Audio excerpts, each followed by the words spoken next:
नमस्कार सभी को। हाजिर हैं हम एक नए वीडियो में। वीडियो है प्रतापगढ़ हब बोल के एक यूट्यूब चैनल है। ये इन्होंने कुंभ में जो नागा साधु जो हैं उनके बारे में कुछ मतलब खबर निकाले हैं इन्होंने अपने वीडियो में। मतलब नागा साधु कैसे रहते हैं, नागा साधुओं के बारे में एक्सप्लेन किए हैं, नागा साधुओं से बात किए हैं। तो उन्हीं मैंने जैसे बोला था कि मैं हर रोज एक कुंभ के ऊपर में वीडियो लेकर आऊंगा। तो आज का वीडियो इन्हीं नागा साधु लोगों के ऊपर में है। तो चलिए वीडियो देखते हैं। वीडियो में क्या नागा साधुओं से बात हुआ है, मतलब क्या एक्सप्लेन हो रहा है, क्या बातें जानने को मिल रही है वीडियो के माध्यम से। अगर वीडियो अच्छा लगे तो चैनल को जरूर सब्सक्राइब कर दीजिएगा, लाइक करिएगा, शेयर करिएगा वीडियो अच्छा लगे तो। बाकी चलिए वीडियो देखते हैं। बातें बाकी बाकी और सब बातें बाद में करेंगे वीडियो देखने के बाद, ठीक है। रात के तकरीबन 1 बजे जनवरी की सर्द रात में नदी के इर्द गिर्द अगर तापमान में तेजी से बदलाव होने लगे, सिहरन पैदा करने वाली हवा का रुख अगर बदलने लगे, तो समझ जाइए वक्त है वहां से निकल जाने का।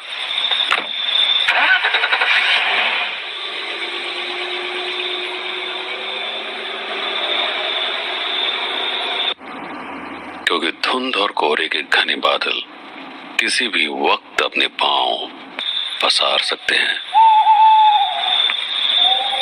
अमावस की गहरी रात और ऊपर से धुंध, यकीनन कोई भी भटक सकता है। ठंड इतनी ज्यादा है कि कुत्ते के मुंह से निकलने वाली सांसों की गर्माहट ठंडी हथेलियों पर महसूस किया जा सकता है।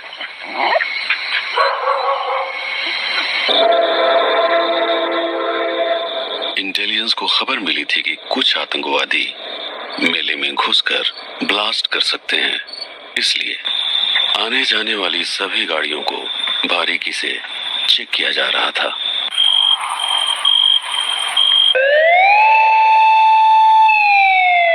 किसी भी इमरजेंसी से निपटने के लिए, जैसे अचानक मची भगदड़ या फिर किसी अनजान बम को डिफ्यूज करने के लिए, एनडीआरएफ और एनएसजी कमांडोज को खुफिया सेक्टर में तैनात किया जा रहा था।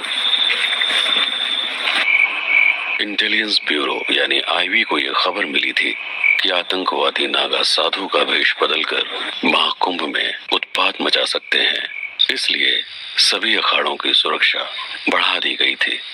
हालांकि अखाड़े किसी भी सुरक्षा के मोहताज नहीं है। हर एक नागा साधु के पास भाले, त्रिशूल और तलवार चलाने की ट्रेनिंग होती है। आम लोगों को नागा साधुओं के बारे में बहुत ही कम जानकारी है, और जो जानकारी है वो चमत्कारों से भरी हुई है। जैसे कि ये ठंड को काबू में कर लेते हैं, इनकी उम्र नहीं बढ़ती, ये भविष्य देख सकते हैं, बीमार नहीं पड़ते। पर क्या सच में ऐसा है? आइए थोड़ा गहराई से इन्हें जानने की कोशिश करते हैं। सबसे पहला सवाल, अगर नागा साधु ठंड को बर्दाश्त कर सकते हैं तो उन्हें आग जलाने की जरूरत क्यों पड़ती है? जैसे धुना जल रहा है, एक गाय सत्य सनातन का, ये हमारी परंपरा नहीं है, ये पूरे माघ मेला कुंभ की परंपरा है। जितने हमारे गुरु, परम गुरु जितने हुए, सब धुनी के सहारे ही, धुनी पर नियम कर्म करना, उसी पर भोजन प्रसाद बनाना, सारे क्रिया इसी पर होती रहेगी। मान लो अब गैस सिलेंडर चल गया है, लेकिन हम सब आज भी गैस सिलेंडर का प्रयोग नहीं लेते हैं। कौन बचाता है आपको ठंड से? करहूं सदा जिनकी रखवारी, जिम बालक राखे माता। भगवान कहते हैं हम अपने भक्त की ऐसे रक्षा सुरक्षा करता हूँ जैसे एक माता अपने शिष्य की कर, उससे कई गुना अधिक मैं अपने भक्त की रक्षा सुरक्षा करता हूँ। हिमालय में कहाँ पे रहते हैं आप? कुमाऊं मंडल। वहाँ तो बर्फ पड़ती है, कैसे रहते हैं? बर्फ से हमसे क्या लेने देना? जब हमारे भगवान महादेव रह रहे हैं तो उनका भगत कहाँ जाएगा? वहाँ आग जलाने के लिए लकड़ियाँ मिल जाती हैं। क्यों नहीं, धुना ऐसे जलता है। पंखुआ टॉप का नाम सुन रहे होंगे, वहाँ पर 1 महीना रुकते हैं जाके धुना लगा के, ऐसे जहाँ पर अच्छे सीधी अग्नि नहीं जला पाएंगे। रहने की तो बात बड़ी दूर है। क्या हिमालय में कई रहस्यमय स्थान है जिसके बारे में बहुत कम लोग जानते हैं? एक कुंड सुना है आपने भी, उस रूप कुंड की कथा बड़ी विचित्र है। आज भी 21 हाथ की हड्डी मिलती है वहाँ, कंकाल। आप लोग जा चुके हैं वहाँ तक? हाँ, गए तो हैं, काफी दिन हो गए हैं, अब हम नहीं जाते हैं वहाँ। सरजू मोल में रहते हैं, मानसरोवर के नीचे। जहाँ से सरयू नदी निकलती है। तो आप हमेशा वहीं रहते हैं, सिर्फ कुंभ के लिए बाहर आते हैं? कुंभ की बात तो अलग है, हम यहाँ 12 मासी आते हैं हर साल। तो महाकुंभ खत्म होने के बाद वापस लौट जाएंगे वहीं पे? हाँ, बाकी चले जाते हैं ऊपर। और यहाँ का काम है, यहाँ तो प्रदूषण है, ना कोई भजन कर पाएंगे ना भोजन भी कर पाएंगे। वहाँ से यहाँ तक आने में जो खर्चा होता है वो कैसे मिलता है आपको? हमको कोई खर्चा की जरूरत ही नहीं है, हम तो पैदल चले आते हैं, पैदल चले जाते हैं। जिसकी सौदा फटे तो ले जाए, नहीं तो हम किसी से कहते भी नहीं हमको ले चलो। बैराग का मतलब होता है कोई राग ना हो, कोई द्वेष ना हो। कितने सालों से आप बीमार नहीं पड़े? हमको बीमारी का हमको ये सब नहीं रोग भोग लगता है, कहे हम बीमार पड़ेंगे, उल्टा सीधा काम तो करते नहीं है। कभी बुखार आता है? क्यों बुखार हमको होगा? खांसी जुकाम? क्यों होगा जुकाम? संयम जो अगर तुम्हारा बिगड़ गया तो तुमको कोई बचा नहीं सकता। अगर संयम में हो तो तुमको रोग कभी छू नहीं सकता। क्या खुद को ब्रह्मचारी साबित करने का ये कोई तरीका है? कोई ब्रह्मचारी नहीं है, ब्रह्मचारी तो हमारे गुरु परम गुरु रहे। हम तो सब कामी क्रोधी लोभी लालची देख रहे हो, खाली एक भेष का मर्यादा कोई भेष भी नहीं मान रहा है, तो हम अपने आप को कैसे ब्रह्मचारी बता दें? कई लोग ऐसा मानते हैं कि अगर इंसान अपनी वासना को काबू में करके ब्रह्मचर्य का पालन करे तो कई सारी सिद्धियां हासिल करके शक्तिशाली बन जाता है। इस बात में कितनी सच्चाई है? ना कोई बना है और ना कोई बन सका है। हमारे आपके तर्क वितर्क करने से कुछ होने वाला है नहीं। समाज से अलग थलग जाकर एकाकी जीवन जीने के लिए किन चीजों का सहयोग जरूरी है? आप सब घर घर में रहते हो, घर गृहस्थी में रहते हो, आपके माता पिता भाई बंधु सब आपकी देख रेख में, आप सबकी देख रेख में। अपने सब वनवासी हैं, वन में रहते हैं, हिमालय में रहते हैं, तो हमारे माता पिता हैं, माता बंदे भी पिता बंदे वो, बाकी जितने जीव हैं सब हमारे मित्र हैं। लगभग 1200 साल पहले आदि शंकराचार्य ने मंदिरों के वैभव को बाहरी आतंकियों से बचाने के लिए भारत के चारों दिशाओं में मठों की स्थापना की। इसके साथ इन मठों के अधीन चलने वाले शिव मंदिरों की रक्षा के लिए 7 अखाड़े, विष्णु मंदिरों की रक्षा के लिए 3 अखाड़े और अन्य समुदायों की रक्षा के लिए 3 उदासीन अखाड़े बनाए। कोई भी सिस्टम बिना किसी बेहतरीन डिजाइन के लंबे समय तक खड़ा नहीं रह सकता, वो बिखर जाता है।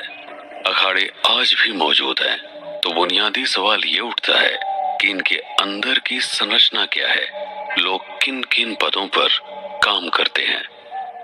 हमारे यहाँ 4 पोस्ट होते हैं ऐसे, एक गुरु भाई होता है, एक नागा होता है, एक महंत होता है, एक सचिव होता है और 5वां महामंडलेश्वर का पद होता है। तो एक नागा को महामंडलेश्वर बनने के लिए क्या आना चाहिए? उनको 4 वेद का पूरा ज्ञान होना चाहिए, अपने शास्त्रों का धार्मिक ज्ञान होना चाहिए। तो नागा सन्यासी बनने का तरीका क्या है? आए तो पहले मुंडन संस्कार होगा, अखाड़े में प्रवेश होगा, गुरु महाराज के आगे सौगंध विधि होगी, गुड़ नारियल बांट के आपका अखाड़े में सबसे परिचय कराया जाएगा।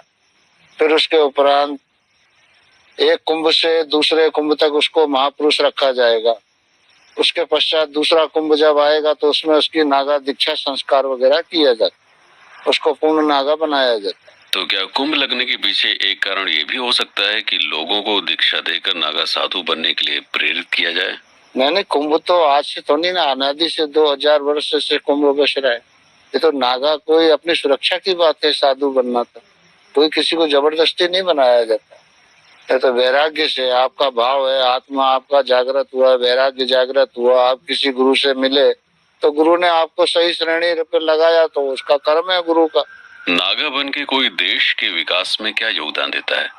कभी भी देश पे कोई आपदा विपदा कोई पड़ी है तो इन्हीं नागा सन्यासियों ने अपना सर्वस्व बलिदान करके आगे बढ़ाया है देश को। अखाड़ों को चलाने के लिए पैसा कहाँ से आता है? नहीं, अपनी इनकी संस्था है, अपनी जमीनें हैं, मठ हैं, मंदिर है, खेती करते हैं, किराया आता है।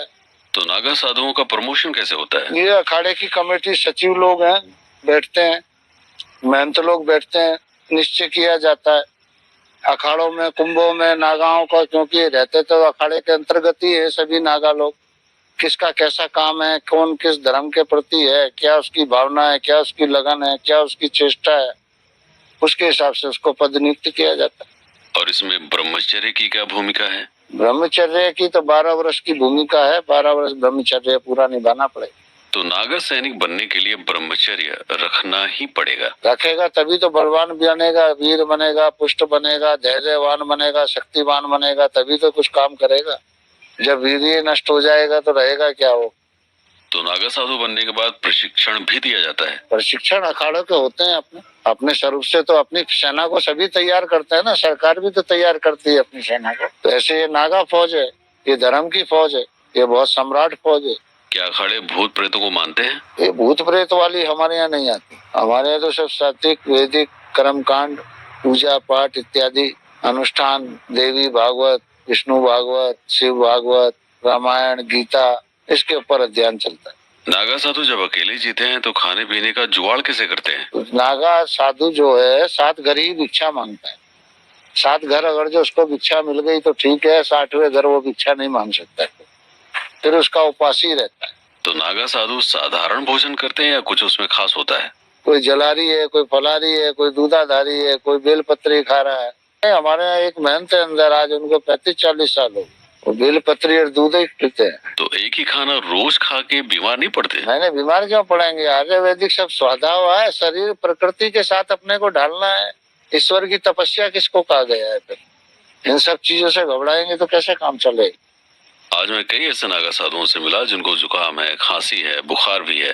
ये तो थोड़ा बहुत तो शरीर है, शरीरम व्याधि मंदिरम, शरीर ही व्याधि का मंदिर है। यानी नागा साधु जब बीमार होते हैं तो वो भी डॉक्टर के पास जाते हैं। भाई समय आएगा तो सबको ही जाना पड़ेगा, उसमें क्या बात है। कोई डॉक्टर भी एक भगवान का स्वरूप है। तो नागा साधुओं के मरने के बाद उनके शरीर का क्या किया जाता है? हमारे यहाँ तो समाधि दी जाती है, हमारे यहाँ क्रिया नहीं, जल समाधि अन्यथा भू समाधि। तो नागा साधु खुद को क्या कहलाना पसंद करते हैं? चमत्कारी सिद्ध पुरुष या शंकराचार्य की सेना? नहीं, हम तो आदि गुरु शंकराचार्य जी की सेना ही है। आदि पुरुष चमत्कारी कोई नहीं है, जन सेवा में है, 24 घंटे हैं, तत्पर है, लोक कल्याणार्थ अपना काम है। कई बाबा चमत्कारी होने का दावा करते हैं। ये चमत्कार तो भाई अपनी अपनी शक्ति है। अब हमें खंडन भी किसका कैसे करूं? किसी की शक्ति का खंडन अपने करना उचित नहीं।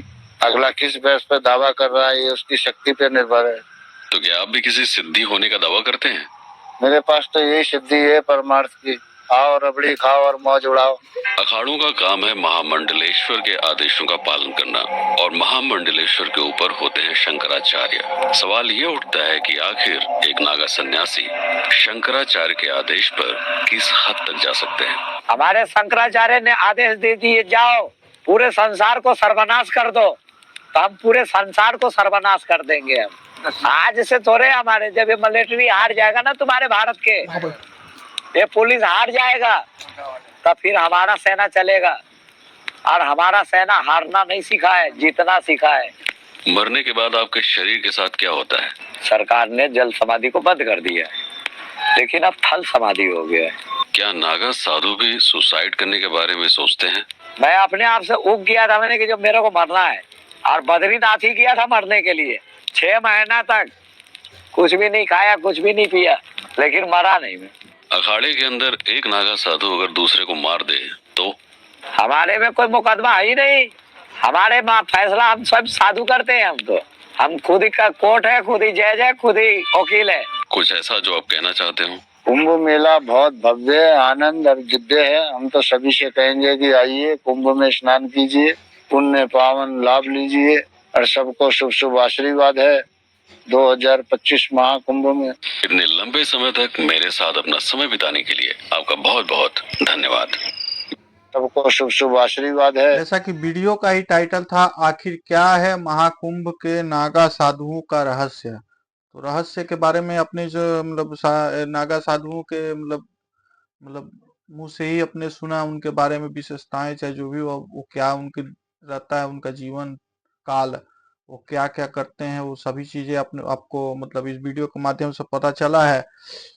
ठीक है, आप लोग को बहुत कुछ मालूम भी होगा और नहीं भी मालूम होगा। तो मैंने भी कुछ सोशल मीडिया साइट से निकाला है।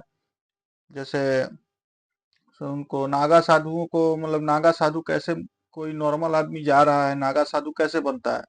तो नागा साधु जो अखाड़े रहते हैं उसके जो बड़े बड़े ऊपर पद पे जो रहते हैं उन्हीं की समिति द्वारा उनको बनाया जाता है। ठीक है, नागा साधुओं को उसके बाद मतलब कई तरह के मतलब उनको कठिन परीक्षाओं का मतलब कठिन परीक्षाओं से गुजरना पड़ता है। 6 महीने से 1 साल का कम से कम मतलब लगता है उनको, मतलब नागा साधु मतलब पूरा तरह से बनने में उनको नागा साधु को मतलब प्रक्रिया रहती है। ठीक है, इस परीक्षा में सफलता के लिए उनको साधक के 5 गुरु से दीक्षा प्राप्त करनी पड़ती है। ठीक है, साधक के 5 गुरु से दीक्षा प्राप्त करनी होती है, जिनके गुरु होते हैं मतलब शिव, मतलब उनके गुरुओं के नाम होते हैं शिव, विष्णु, शक्ति, सूर्य और गणेश द्वारा, जिन्हें पंचदेव कहा जाता है, जिन्हें पंचदेव भी कहा जाता है। इन पांचों को पंचदेव भी कहा जाता है। इनको जो भी नागा साधु मतलब अपना नागा साधु बनने की प्रक्रिया कर, उनको उनको संसार जो भी नागा साधु बनने की मतलब प्रक्रिया करते हैं, उनको सांसारिक जीवन का त्याग करना पड़ता है, स्वयं अपना पिंड दान देना पड़ता है, मतलब पिंड दान। ठीक है, मरने के बाद जो दिया जाता है पिंड दान। ठीक है, उसके बाद मतलब कभी भी वस्त्र धारण नहीं करते, नागा साधु है तो वस्त्र धारण तो करते ही नहीं है। उसके बाद समाज में किसी के मतलब समाज के लोगों के सामने सर नहीं झुकाते हैं, और ना ही किसी का मतलब आलोचना करते हैं, किसी का मतलब निंदा करते हैं। उसके बाद नागा साधु कभी वाहन का प्रयोग नहीं करते, वो पैदल ही जहाँ जाना होता है पैदल ही जाएंगे, पैदल ही आएंगे।